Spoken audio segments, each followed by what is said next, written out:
Tu as dit comment faire une conclusion, c'est aussi une vulnérabilité spécifique. C'est que tu peux surtout, alors faire une conclusion, surtout quand on n'a pas assisté à la totalité du colloque. C'est les meilleures conclusions. Mais j'y reviendrai. Alors je conclurai sur deux séries de réflexions. Une série de réflexions qui m'ont été suggérées par ce que j'ai entendu en début de colloque. Une série de réflexions qui m'ont été suggérées par ce que j'ai fait cet après-midi, c'est-à-dire que je suis allé rencontrer avec Joël Ancry France Alzheimer et que nous avons échangé pendant 1 heure avec les personnes qui étaient dans la salle, dans la tente, où il faisait très chaud d'ailleurs. Et puis, je terminerai enfin par un certain nombre de remerciements de l'équipe du plan de maladies neurodégénératives. Alors, en ce qui concerne la série de réflexions, elles m'ont été suggérées par ce que j'ai entendu de Madame Coularet. Et j'ai trouvé que l'ouverture que tu avais envisagé de faire parler Madame Coularet était tout à fait importante dans la mise en place de ce colloque. Alors vous avez tous entendu comme moi, elle a dit quelque chose, elle a dit « j'ai de la chance ». Et j'ai de la chance, c'est quelque chose que j'entends assez fréquemment aussi dans ma salle de consultation quand je vois des personnes qui arrivent avec des handicaps, parfois très lourds, et qui me disent « vous savez docteur, j'ai de la chance ». Et je voudrais essayer de réfléchir avec vous pourquoi Madame Coularet nous a dit « j'ai de la chance ».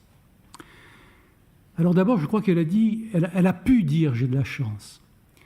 C'est-à-dire que, et elle nous l'a dit au fur et à mesure qu'elle discutait, elle a dit « je suis passée par une phase épouvantable où j'ai appris que j'avais cette maladie et pendant cette période-là, j'ai vu tout ce que je perdais. Et puis la temporalité, le temps a permis qu'à un moment donné, et puis d'autres choses certainement aussi et son environnement, mais elle s'est rendue compte qu'il y avait des éléments et des éléments importants qui lui restaient, ces capacités dont vous avez parlé.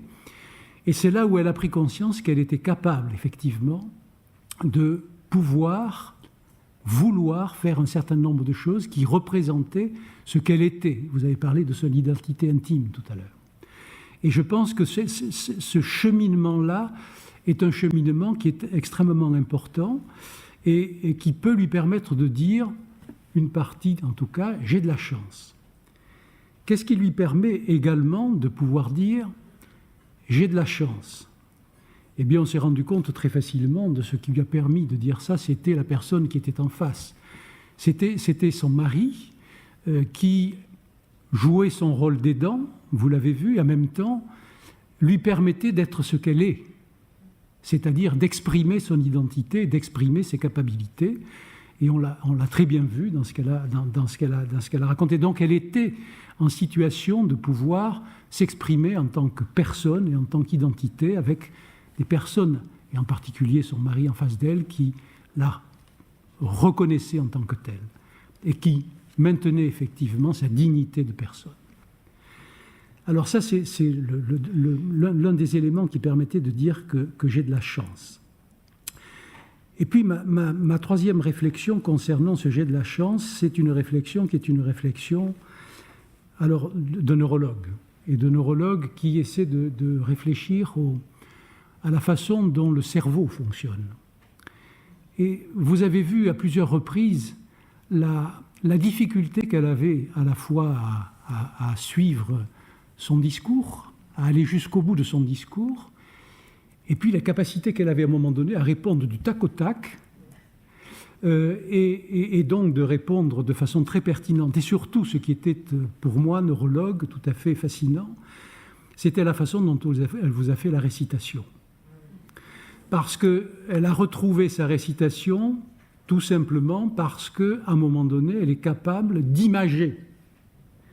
C'est-à-dire que le cerveau de quelqu'un qui est affecté d'une maladie neurologique comme une maladie d'Alzheimer est parfaitement capable de continuer d'avoir une plasticité cérébrale qui lui permet de remettre en jeu, ou de continuer de mettre en jeu en tout cas, parce que parfois ce sont des dispositifs qui existaient déjà, d'autres fois c'est des dispositifs qu'on va mettre en place, qui fait que peut-être on peut aussi réfléchir au fait que toutes les attitudes que l'on a dans la réhabilitation cognitive, dans la remédiation cognitive, d'utiliser des voies qui sont des voies inhabituelles, mais qui sont des voies qui permettent de compenser les difficultés, eh bien, elle nous a montré l'une d'entre elles, et je pense que là aussi, c'est un élément de réflexion que je vous soumets.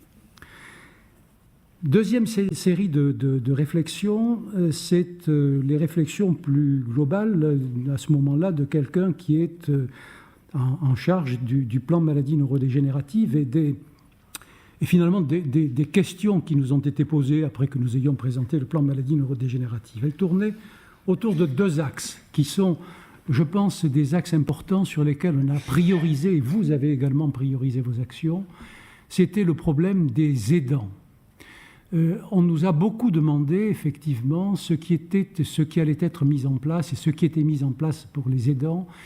Et en même temps, de manière sous-jacente, il y avait également comment faire pour mieux informer de ce qui existe. On a été frappé de voir que dans un environnement d'un milieu associatif qui fait beaucoup d'activités vers les personnes pour faire passer les informations, il y a des personnes qui nous ont dit « ça fait des mois et des mois que je cherche à essayer de comprendre comment je pourrais aller vers des aidants, comment je pourrais trouver les soutiens et les aides dont nous avons besoin. » Donc nous avons besoin de beaucoup communiquer, de beaucoup informer, et même si les dispositifs et le travail qui a été fait par la Fondation Médéric sur l'évaluation des dispositifs me paraît tout à fait important pour montrer qu'effectivement l'ensemble de ces dispositifs continuent de monter en puissance.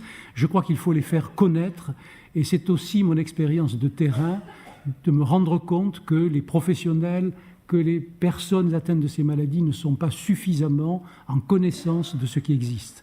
Je pense que nous avons un travail sur ce sujet à faire, c'est absolument incontestable.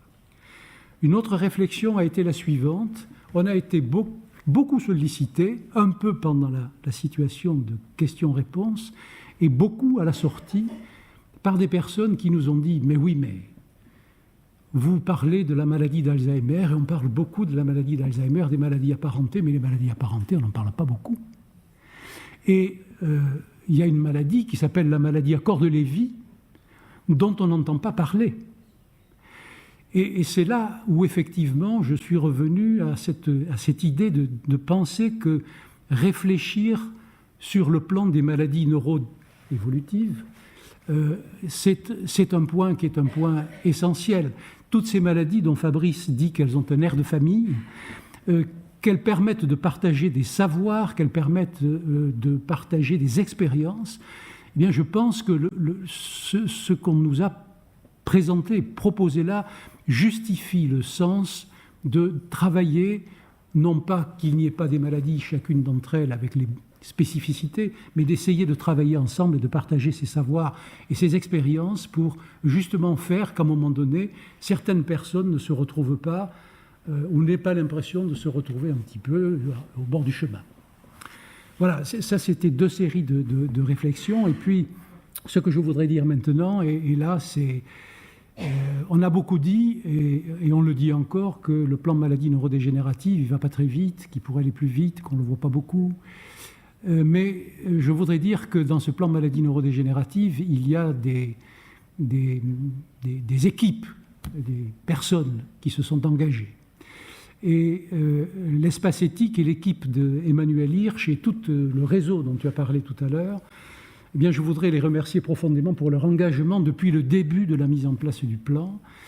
On se rend compte de la productivité que vous avez eue, la réflexion que vous avez amenée par rapport aux maladies neuroévolutives et neurodégénératives, par rapport à la recherche, par rapport à la vulnérabilité aujourd'hui, les colloques que vous avez mis en place, l'université d'été qui va se tenir un petit peu plus tard à Toulouse, tout cela et les productions que vous avez fait que la réflexion avance. Et je voudrais également vous remercier de l'initiative que vous avez prise aujourd'hui. J'ai lu le texte que tu avais présenté ce matin dans la presse et l'initiative que vous prenez pour faire connaître et pour que la vision de la société, c'est une des mesures du plan, puisse, même si elle a changé, et on l'a vu, et il y a des éléments dans les rapports qui ont été présentés l'ont montré, bien je pense que c'est important qu'on continue dans ce sens.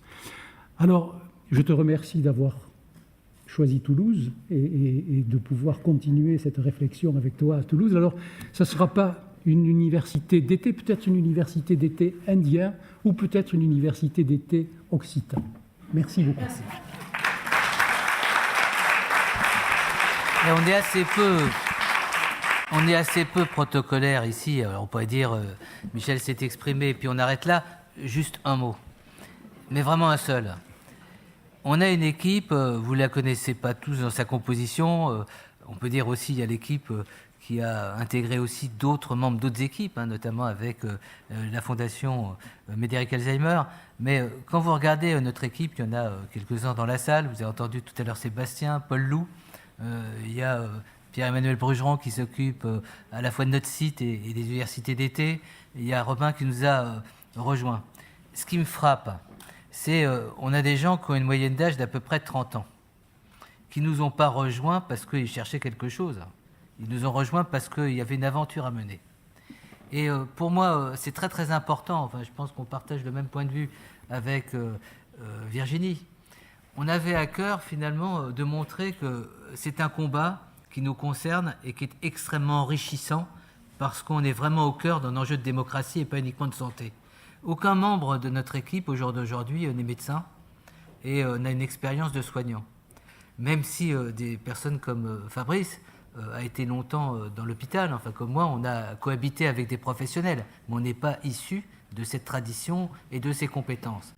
Et pour moi, c'est un message quand même à poser d'une manière solennelle, que de dire la nouvelle génération, ceux qui aujourd'hui pourraient dire que leur pensée philosophique, ils vont le faire à la Sorbonne, je pense à Paul Loup, ou dans des lieux un peu confinés, solennels, de la pensée théorique, ont décidé volontairement de dire que leur engagement à la fois intellectuel, leur engagement de citoyen, leur engagement de personne, concernait les vulnérabilités dans la maladie et à travers ça les vulnérabilités de notre société.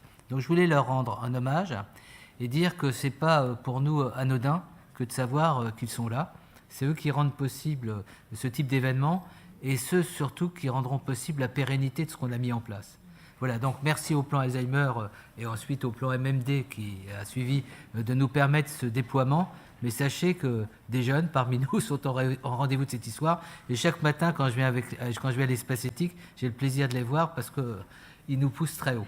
Voilà, c'était un petit message maison, mais je pense qu'il a aussi sa place pour conclure cette journée. Merci à toutes et à tous d'avoir été présents avec nous et suivez la suite des aventures.